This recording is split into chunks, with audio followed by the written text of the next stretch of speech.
حرف شین کی کہانی۔ شین آج بہت خوش تھا کیونکہ وہ اپنے چچا جان سے ملنے کے لیے گاؤں جا رہا تھا۔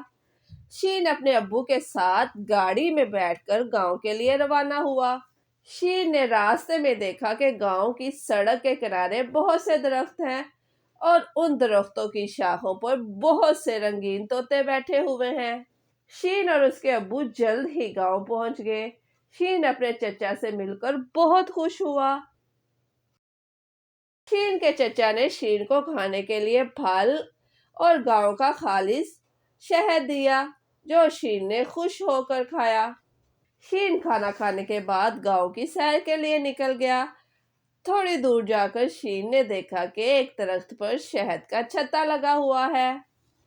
شین نے دیکھا کہ کچھ شرارتی بچے شہد کے چھتے کو پتھر مار رہے ہیں تاکہ شہد کھا سکے۔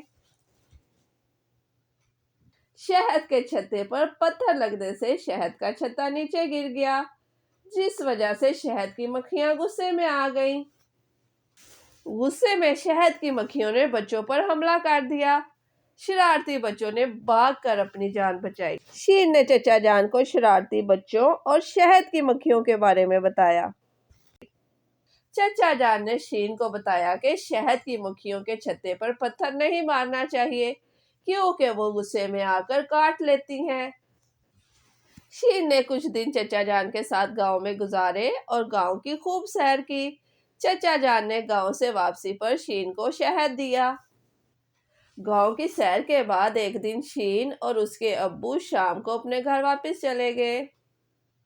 حرف شین، آواز ش، ش شہد، ش شام، ش شہد کی مکھی، ش شاخ، ش شہد، ش شام، ش شہد کی مکھی، ش شاخ۔